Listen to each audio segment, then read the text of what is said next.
কাঁচা আম দিয়ে সুন্দর দেখতে একটা দারুণ সুস্বাদু আচার বানিয়ে নিলাম একদম কম সময় এবং খুব সহজে। একটাও আম কিন্তু ভেঙে যায়নি, কতটা রসালো হয়েছে আমটা, আর ডিজাইনটাও কত সুন্দর আছে দেখতে পাচ্ছেন। নমস্কার বন্ধুরা, আমি সাবিত্রী। আজকে আবারও চলে এলাম কয়েকটা কাঁচা আম নিয়ে। যেহেতু এখন কাঁচা আমের সিজন, তাই সমস্ত ধরনের কিন্তু কাঁচা আমের রেসিপি শেয়ার করছি আপনাদের সাথে। কোনটা বেশি ভালো লাগছে অবশ্যই কিন্তু কমেন্টে জানাবেন। তো আজকেরও তেমনই কিন্তু এই কাঁচা আম দিয়ে দারুণ একটা টক মিষ্টি আচার বানাবো, যেটা দেখতে যেমন সুন্দর হবে খেতেও কিন্তু দারুণ সুস্বাদু হবে। আপনাদের যখনই মন চাইবে তখনই কিন্তু এই আচারটা খেতে পারবেন। আচ্ছা, আজকে যে আমের আচারটা বানাবো তার জন্য কিন্তু এখানে আমি 5টা আম নিয়ে নিয়েছি, আর এই 5টা আমে প্রায় 600 গ্রাম কিন্তু হয়েছিল।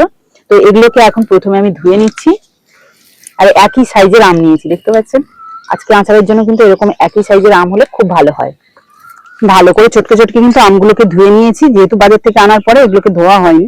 তাই এই দেখুন, ধুয়ে নেওয়ার পরে কিন্তু এই গাটাকেও মুছে নেব। কারণ আচার সবসময় বলেছি যে আচারে কিন্তু কোনো রকম জল লেগে থাকলে তাহলে কিন্তু সেই আচার ভালো থাকে না। সেই জন্য কিন্তু যে কোনো শুকনো কাপড় বা টিস্যু পেপার দিয়ে এরকম গাগুলোকে মুছে নিতে হবে আমের। চলুন এবার এই যে গা শুকনো করে নিয়েছি আমগুলো, এই আমগুলোকে কেটে নেব। প্রথমে একটু খোসাটা ছাড়িয়ে নিই। আমটা পাকার মতো হয়ে গেছে, কালারটা বেশ সুন্দর এসছে। এবার মাঝখান থেকে এটাকে কেটে নেব।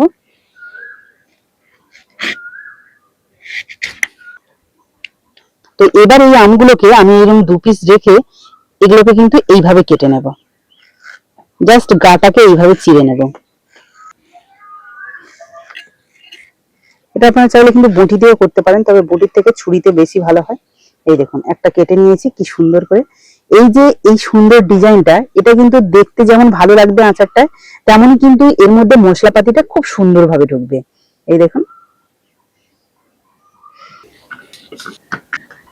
আচ্ছা, এখানে তো আচার বানানোর জন্য আমি 600 গ্রাম আম নিয়েছি, তাই 600 গ্রাম কিন্তু এর মধ্যে চিনি দেবো। আম যদি মিষ্টি থাকে তাহলে কিন্তু একটু চিনির পরিমাণটা কম লাগতে পারে। দিয়ে দিচ্ছি কিন্তু 2 চামচ ভিনিগার। এবার ভালো করে মিশিয়ে নেব। দেখুন, এখন তো দানা দানা চিনি, সঙ্গে সঙ্গে মিশে যাবে না বা গলেও যাবে না। এবার এই চিনি মেশানো আমগুলোকে প্রায় 1.5 থেকে 2 ঘন্টা মতো রেস্টে রাখবো। এতে করে চিনিটা গলে যাবে এবং এই চিনির রসেই আমগুলো বেশ ভালোভাবে ভিজেও যাবে। আর এতে করে কিন্তু আমগুলো বেশ শক্ত থাকবে। যে ডিজাইনটা আমি দিয়েছি এটা কিন্তু খুব ভালোভাবে বোঝা যাবে। তো চলুন এবার এই আমগুলোকে আমি সাইডে রাখি, আর এই আচারের জন্য একটা দারুণ মশলা রেডি করে নিই। তার জন্য উনুনটা ধরিয়ে একটা কড়াই বসিয়ে দিলাম। মশলা হিসাবে এখানে নিয়ে নিয়েছি 4টে শুকনো লঙ্কা, আর নিয়েছি 2 চামচ 5 ফোড়ন। ব্যাস, আর কিচ্ছু চাই না। এই আচারটা কিন্তু খুব কম মশলাতেই হয়ে যায়। 1 থেকে 1.5 মিনিট মতো নেড়েচেড়ে মশলাটাকে সুন্দর করে ভেজে নিয়েছি। সুন্দর একটা কালার যেমন চলে এসছে তেমন কিন্তু ভাজাও হয়ে গেছে। সরাসরি শিলের ওপর নিয়ে নিলাম। এবার এটাকে গুঁড়ো করে নেব। আর এই মশলাটা কিন্তু পুরোপুরি আধ ভাঙা করেই আমি গুঁড়ো করব।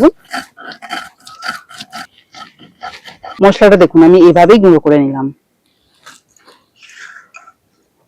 তো বন্ধুরা দেখুন, আগে থেকে তো মশলাটাকে আমি রেডি করে রেখেছিলাম, আর এই যে আমগুলোকে যে চিনির মধ্যে রেখেছিলাম প্রায় সম্পূর্ণ চিনিটা গলে গেছে। এই দেখুন গলে গিয়ে কতটা রস হয়েছে। এবার আমি এই আম সমেত যে চিনির রস আর চিনি রয়েছে সেটা আমি এই কড়াইয়ের মধ্যে দিয়ে দেবো।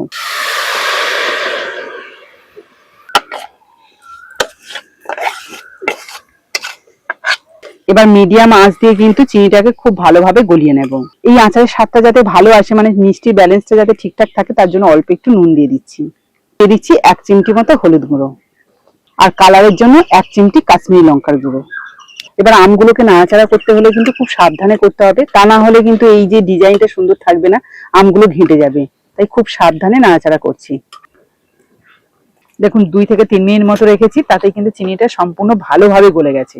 চামচ দিয়ে এইভাবে উল্টে পাল্টে দেবো, তাহলে কিন্তু খুব ভালোভাবে সিদ্ধ হয়ে যাবে। তবে খুব সাবধানে কিন্তু চিনির রসের মধ্যে কিন্তু এভাবেই আরো 3-4 মিনিট মতো ভালো করে ফুটিয়ে নেবো, তাহলে ওই পিঠটাও কিন্তু খুব ভালোভাবে সিদ্ধ হয়ে যাবে।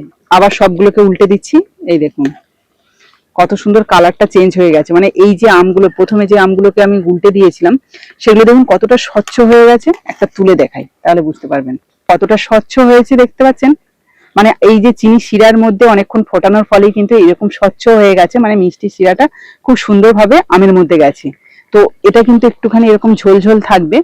তো আর একটুখানি মানে 1 মিনিট মতো ফোটাবো, তাহলে চিনি শিরাটা আর একটু কমে যাবে। আর 2 মিনিট মতো ফুটিয়ে নিয়েছি, এতে করে কিন্তু আমগুলো আরো স্বচ্ছ হয়ে গেছে। এবার যে মশলাটা আমি আগে থেকে ভেজে গুঁড়ো করে রেখেছিলাম সেটাই দিয়ে দেবো, আরো দেখতে ভালো লাগবে। আগেই বলেছি এই আচারে কিন্তু বেশি মশলা লাগে না, অল্প মশলায় একদম দানা দানা থাকবে, তাহলে দেখতে ভালো লাগবে আর খেতেও ভালো লাগবে। আমি কিন্তু এবার কড়াইটাকে এইভাবে ধরে নাড়িয়ে দিচ্ছি, তাহলে মশলাটা কিন্তু এই মিষ্টির শিরার সাথে খুব সুন্দরভাবে মিশে যাচ্ছে। এই দেখুন, আর প্রত্যেকটা আম দেখেছেন কত সুন্দর গোটা গোটাই আছে, মানে ডিজাইনটা যেন আরো বেশি ফুটে উঠছে না? আপনাদের কি মনে হয় অবশ্যই কিন্তু কমেন্টে জানাবেন। এখানে একটা কথা বলি, আপনারা কিন্তু অনেকেই বলেন যে এর রান্না ও করেছে বা ওর রান্না এ করেছে, এরকম একটা কথা থাকে। তবে কি বলুন তো, রান্না একটা নিজস্বতা থাকে, কেউ একদম নিজে থেকে আইডিয়া করে যে নিয়ে রান্না করছে এমনটা খুবই কম হয়। ধরো কারো রান্না ভালো লাগলো, তখন কিন্তু সে সেই রান্নাটাকে নিজের মতো করে রান্না করার চেষ্টা করে। যখন আমরা পড়াশোনা করি, তখন পড়াশোনার পর যখন পরীক্ষাটা হয়, তখন কিন্তু পরীক্ষার সময় স্যারেরাও বলে দেয় যে তোমরা নিজেদের মতো করেই লিখবে, মানে সেই যে কোশ্চেন অ্যান্সার পাই টু পাই লেখার কথা বলে না, নিজের মতো করে সে যদি অ্যান্সারটা দেয় সেটাতেই বেশি মার্কস পাওয়া যায়, আমার তো তাই মনে হয়। তো এই রান্নাটাও তেমনই, কিন্তু নিজের মতো করে রান্না করলে সেই রান্নাটা বেশি ভালো খেতে লাগে এবং নিজস্বতা থাকে তার মধ্যে। মোটমাট এই আচারটা বানাতে 10 থেকে 15 মিনিট মতো টাইম লেগেছে। তো যাই হোক, এখন কিন্তু ওই শেষে 2 মিনিট মতো রেখে দিয়েছিলাম, এবার নামিয়ে নিচ্ছি। হালকা ঠান্ডা হলে একটা পাত্রে সার্ভ করে আপনাদের দেখাবো কেমন হয়েছে এই আচারটা।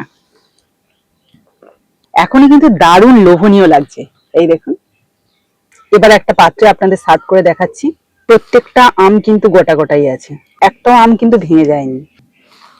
এবার উপর থেকে একটুখানি মিষ্টির রস দিয়ে দিচ্ছি, এটা কিন্তু এরকমই রাখতে হবে, তাহলে কিন্তু এই আচারটা খেতে বেশি ভালো লাগবে। এই যে আমের টুকরো একটা নিয়ে নিয়েছি, এবার আপনাদের দেখাই কতটা রসালো হয়েছে আমটা, আর ডিজাইনটাও কত সুন্দর আছে, দেখতে পাচ্ছেন? আমি হাত দিয়ে নাড়াচ্ছি তাও কিন্তু একটু ভেঙে যাচ্ছে না, অথচ রসে ভরা রয়েছে। এবার একটু চেপে আমি আপনাদেরকে কেটে দেখাই, এই দেখুন কত সুন্দরভাবে গলে গেল। দেখুন দারুণ সুন্দর দেখতে আচার বানিয়েছি বলে কুট্টুস কিন্তু আজকে চলে এসেছে। ও কিন্তু কোনো সময় আচার খায় না বা খেতেও চায় না, কিন্তু আজকে আচারটা দেখে ওর এত ভালো লেগেছে, বলছে মাম্মা আমি কিন্তু আজকে খাবো। হেভি হেভি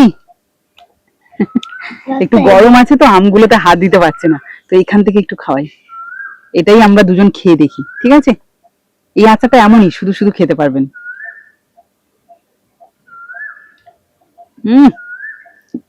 তুমি যা ভালো বলছো, আমার তো দেখে তো ইচ্ছে হচ্ছে খেতে। তো দেখতেই পাচ্ছেন যে এমন একটা আচার বানিয়েছি আজকে যা বাচ্চাদেরও পছন্দ। তো বন্ধুরা, এই যে কাঁচা আম থাকতে থাকতে আপনারাও কিন্তু এরকম একটা আচার বানাবেন বাড়িতে, তাহলে দেখবেন বাচ্চা থেকে বড় সবারই ভীষণ পছন্দ হবে। তাহলে আজকের মতো বিদায় নিচ্ছি, পরের দিন আসবো আবার একটা নতুন ভিডিও নিয়ে। ততক্ষণে ভালো থাকবেন, সুস্থ থাকবেন।